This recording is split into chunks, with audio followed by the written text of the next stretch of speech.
Assalomu alaykum, hurmatli tomoshabinlar. Bugun men sizlarga hoziroq bilib qo'yish kerak bo'lgan juda muhim masalani tushuntirib beraman. Gap pensionerlar uchun aytilayotgan 1500 ming so'mlik to'lov kimga tegishli bo'lishi, kim uni olishi mumkinligi, kim esa kutib o'tirmasligi kerakligi va eng muhimi, bunday xabarlarda aldanib qolmaslik uchun nima qilish kerakligi haqida ketadi. Bu ma'lumot har bir oilaga tegishli. Chunki deyarli har bir xonadonda pensioner bor. Ota-onamiz, bu bobolarimiz, qarindoshlarimiz yoki qo'shnilarimiz. Men bugun masalani oddiy tilda, ortiqcha gaplarsiz, lekin batafsil tushuntiraman. Agar siz pensioner bo'lsangiz yoki oilangizda pensiya oladigan inson bo'lsa, videoni oxirigacha ko'ring. Hozirning o'zida kanalga obuna bo'ling, videoga like bosing, chunki bunday tushuntirishlar ko'pchilikka kerak bo'ladi. Avvalo, men eng muhim narsani aniqlab olaman. Pensionerlarga pul ajratilishi haqidagi har qanday xabarni eshitganingizda birinchi savol shunday bo'lishi kerak. Bu pul hamma pensionerga beriladimi yoki faqat ayrim toifadagi pensionerlargami? Ko'rni? Chunki odamlar ko'pincha har bir pensionerga 1500 ming so'm degan gapni eshitadida darhol ham bir xil pul oladi deb o'ylaydi. Amalda esa ijtimoiy to'lovlar, moddiy yordamlar, kompensatsiyalar yoki bir martalik qo'shimcha mablag'lar turli shartlar asosida beriladi. Oldin ham shunday bo'lgan, pensiya oylik tartibda to'lanadi, ayrim bayramlar. Ijtimoiy himoya dasturlari yoki mahalliy hokimlik qarorlari asosida esa ayrim fuqarolarga alohida yordam ajratilishi mumkin. Masalan, kam ta'minlangan, yolg'iz yashaydigan nogironligi bor, parvarishga muhtoj. Dori-darmon xarajatlari yuqori bo'lgan yoki ijtimoiy himoya qonun reyestri orqali yordamga muhtoj deb topilgan pensionerlar alohida ko'rib chiqiladi. Hozir muhokama qilinayotgan 1500 million so'mlik masalada ham men tomoshabinlarga shuni aniq aytaman. Avvalo rasmiy manbani tekshirish kerak.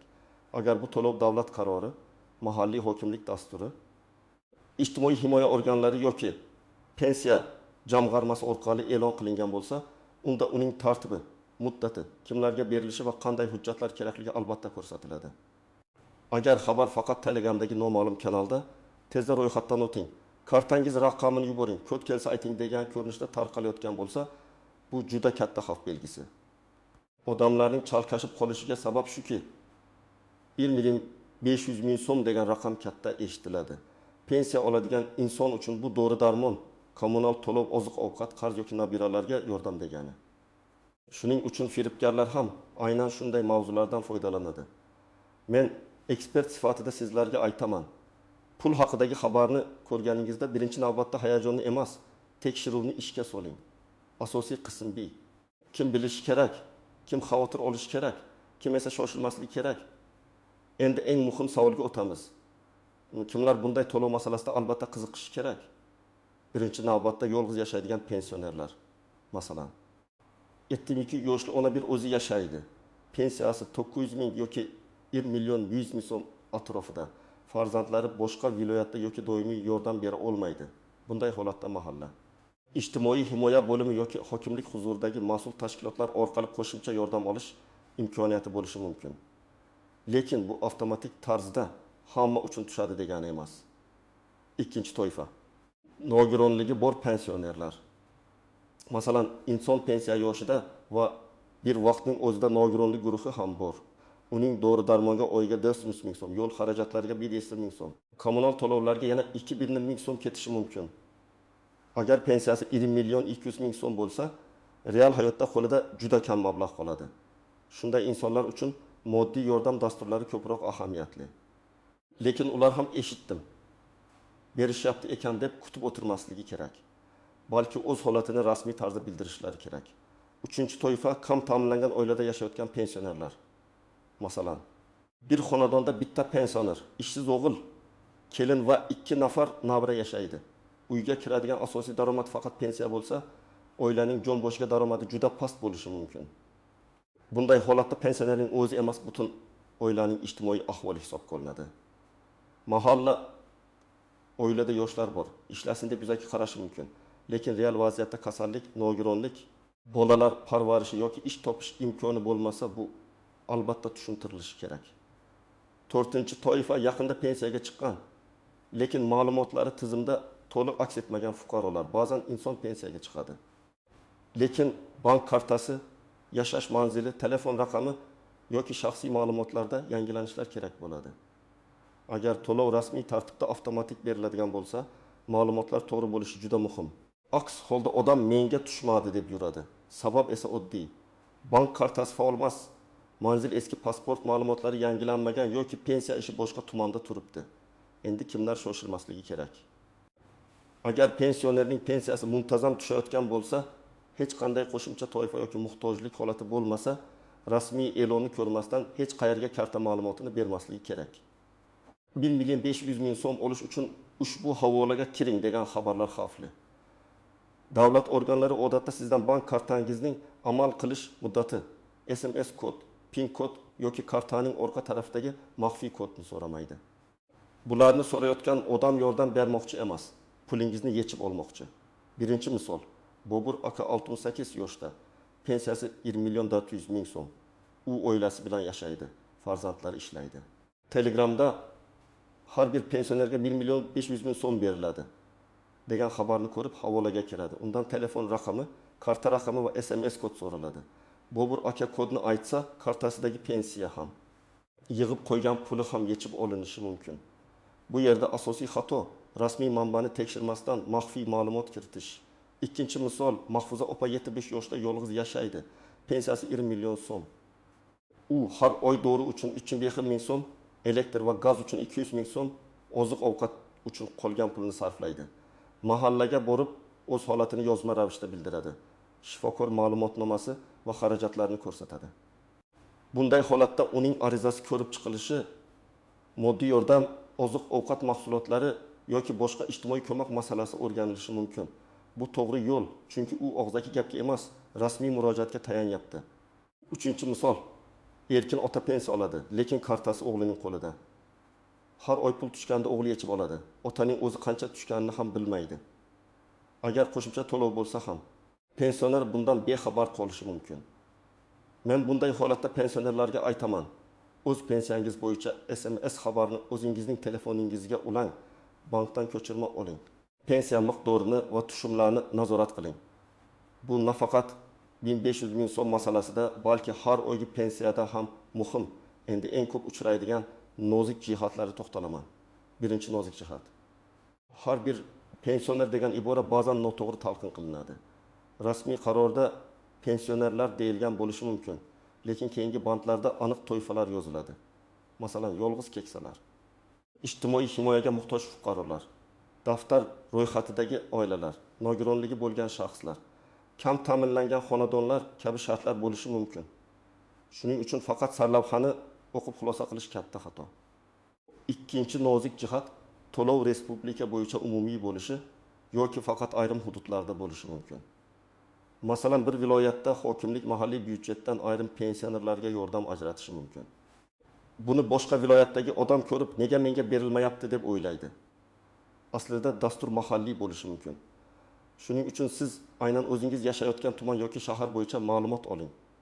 Uchinchi nozik jihat, pul bir martalik bo'lishi mumkin. Ba'zi odamlar 1.500.000 so'mni har oy tushadi deb o'ylab qoladi. Bu juda xavfli tushuncha. Chunki odam xarajat rejasini noto'g'ri tuzadi. Agar to'lov bir martalik yordam bo'lsa, uni dori-darmon, kommunal qarz, oziq-ovqat yoki eng zarur ehtiyojga ishlatish kerak. Uni doimiy daromad deb hisoblab bo'lmaydi. To'rtinchi nozik jihat, bank kartasi muammolari. Ba'zan odam to'lovga haqli bo'ladi. Lekin matan karta muddati tugagan bo'ladi, karta bloklangan bo'ladi yoki boshqa bankka o'tgan bo'ladi. Shuning uchun pensionerlar bank kartasining faol ekanini tekshirishi kerak. Agar karta yo'qolgan bo'lsa, darhol bankka murojaat qiling. Agar SMS xabar ishlamayotgan bo'lsa, uni yo'qib qo'ying. Pul tushgan tushmagani boshqa odamning gapiga qarab emas, bank ilovasi, bank bo'limi yoki SMS orqali tekshiring. 5-nozik jihat. Ishonchnoma masalasi. Ayrim pensionerlar yura olmaydi. Banka yoki mahallaga bora olmaydi. Bunday holatda yaqin qarindosh ishonchnoma asosida ish yuritishi mumkin. Lekin ishonchnoma rasmiy bo'lishi kerak. Men o'g'liman, men qiziman degan gap har doim yetarli bo'lmaydi. Ayniqsa pul olish, karta ochish, ariza topshirish kabi masalalarda hujjat talab qilinadi. 6-nozik jihat, pensioner boshqa joyda ro'yxatda turib, boshqa joyda yashashi. Masalan, odam Farg'onada ro'yxatda, lekin Toshkentda farzandi bilan yashaydi. Yordam dasturi yashash joyi bo'yicha yoki ro'yxat bo'yicha yuritilishi mumkin. Agar ma'lumotlar mos kelmasa, murojaat ko'rib chiqilishi cho'zilishi mumkin. Shuning uchun manzil, yashash holati va aloqa raqamlari aniq bo'lishi kerak. 7-nozik jihat. Arizani og'zaga aytib qo'yish yetarli emas. Ko'pchilik mahallaga boradi. Menga ham yordam kerak deydi. Lekin yozma ariza qoldirmaydi. Keyin hech kim qaramadi deydi. Men doim tavsiya qilaman. Ariza yozing, arizaga sana qo'ying, qabul qilib olgan mas'uldan qayd raqami yoki belgi so'rang. Agar elektron murojaat qilsangiz, murojaat raqamini saqlang. Bu keyin sizning masalangizni kuzatish uchun kerak bo'ladi. 8-nozik jihat, firibgarlar ko'pincha shoshiltiradi. Bugun oxirgi kun, faqat 2 soat qoldi.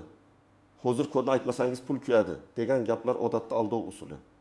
Rasmiy to'lovlarda tartib, muddat va mas'ul tashkilot bo'ladi. Hech kim sizdan telefon orqali SMS kodni so'rab pul ajratmaydi. Agar kimdir o'zini bank xodimi, pensiya bo'limi xodimi yoki mahalla vakili deb tanishtirib, maxfiy kod so'rasa, suhbatni to'xtating va rasmiy raqamga qayta qo'ng'iroq qiling. Endi men aniq qadamlarni aytaman. Birinchi qadam, xabar manbasini tekshiring. Agar 1000 million bexil bugun so'm haqida eshitgan bo'lsangiz, avvalo rasmiy manbalarni ko'ring.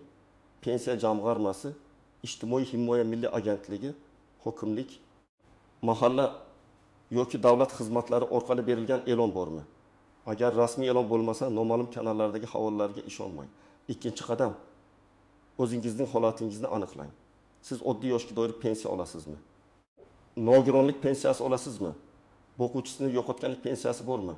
Yolg'iz yashaysizmi? Kam ta'minlangan oiladamisiz? Tibbiy xarajatlaringiz yuqorimi? Bularning har bir yordam olish masalasida ahamiyatli bo'lishi mumkin. Hamma pensioner bir xil holatda emas. Shuning uchun hujjatlar ham bir xil bo'lmasligi mumkin. Uchinchi qadam, hujjatlarni tayyorlang. Odatda shaxsni tasdiqlovchi hujjat. Pensiya guvohnoma, pensiya guvohnomasi yoki pensiya olishini tasdiqlovchi ma'lumot, bank karta rekvizitlari, yashash manzili bo'yicha ma'lumot, agar kasallik bo'lsa tibbiy ma'lumotnoma, nogironlik bo'lsa tegishli hujjat. Kommunal qarzdorlik yoki dori xarajatlari bo'yicha dalillar kerak bo'lishi mumkin. Har doim hammasi talab qilinmaydi, lekin oldindan tayyor bo'lsa, ishingiz tezlashadi. 4-qadam. Mahallaga yoki ijtimoiy himoya bo'limiga yozma murojaat qiling. Arizada oddiy va aniq yozing. Men falon yoshdaman, pensiya olaman. Hozirgi daromadim falon so'm, yashash sharoitim shunday. Dori-darmon yoki kommunal xarajatlarim shuncha. Moddiy yordam masalasini ko'rib chiqishingizni so'rayman. Arizaga telefon raqamingizni yozing. Agar o'zingiz bora olmasangiz, yaqin qarindoshingiz orqali murojaat qilish tartibini so'rang. 5-qadam. Bank kartangizni tekshiring. Karta faolmi, muddati tugamaganmi, SMS xabarnoma ulanganmi? Karta o'zingizning nomingizdami? Agar pensiya boshqa odam kartasiga tushayotgan bo'lsa, yoki siz kartani nazorat qilmasangiz, bu masalani tartibga soling. Pensionerning puli pensionerning nazoratida bo'lishi kerak. Bu juda muhim. 6-qadam. Hech kimga maxfiy kod bermang. Men buni alohida takrorlayman, chunki eng ko'p zarar shundan keladi. SMS kod, PIN kod, karta orqasidagi 3 xonali kod, bank ilovasiga kirish paroli hech kimga aytilmaydi. Hatto o'zini operator, xodim, tekshiruvchi deb tanishtirsa ham. Rasmiy tashkilotlar bunday kodlarni so'ramaydi. 7-qadam. Javobni kuzating. Ariza topshirgandan keyin jim kutib o'tirmang. Qachon ko'rib chiqiladi, qaysi mas'ul xodimda? Qanday qo'shimcha hujjat kerak? Natija qachon aytiladi? Shularni bilib boring. Agar rad javobi berilsa, sababini so'rang. Ba'zan hujjat yetishmaydi, ba'zan ma'lumot noto'g'ri bo'ladi. Ba'zan esa inson boshqa dastur bo'yicha murojaat qilishi kerak bo'ladi. 8-qadam. Oilangizdagi kekslarga yordam bering. Ko'p pensionerlar telefon, internet, bank ilovasi yoki rasmiy saytlarni yaxshi tushunmaydi. Farzandlar, nevaralar, qo'shnilar bunday paytda yordam berishi kerak. Lekin yordam degani ularning kartasini olib qo'yish emas. Yordam degani rasmiy manbani tekshirish, ariza yozishda ko'maklashish, bankka birga borish. Firibgarlardan himoya qilishdir. Xulosa shuki, 1000 million 5 million so'm haqidagi xabarni eshitgan har bir pensioner va uning yaqinlari eng avvalo rasmiy ma'lumotni tekshirishi kerak. Bu pul hamma uchun avtomatik bo'lishi ham mumkin. Faqat ayrim toifalar uchun bo'lishi ham mumkin. Mahalliy yordam bo'lishi ham mumkin. Shuning uchun sarlavhaga ishonib qolmang, shartlarni o'qing, hujjatlarni tayyorlang. Yozma murojaat qiling va bank ma'lumotlaringizni ehtiyot qiling. Men sizlarga ekspert sifatida eng muhim fikrni qoldiraman. Yordam olish uchun huquqingiz bo'lsa, jim turmang, rasmiy tartibda murojaat qiling. Lekin pul va'da qilgan noma'lum havolalar, telefon qo'ng'iroqlari va SMS kod so'raydigan odamlardan juda ehtiyot bo'ling. Pensionerning eng katta himoyasi bu xabardorlik. Hujjatlarni tartibga solish va har bir qadamni rasmiy yo'l bilan qilishdir. Sizning hududingizda shunday to'lov yoki moddiy yordam haqida ma'lumot bormi? Izohlarda yozib qoldiring, boshqalar ham bilsin. Videoga like bosing. Kanalga obuna bo'ling va bu videoni ota-onangizga, bu bobongizga, pensioner qarindoshlaringizga yuboring.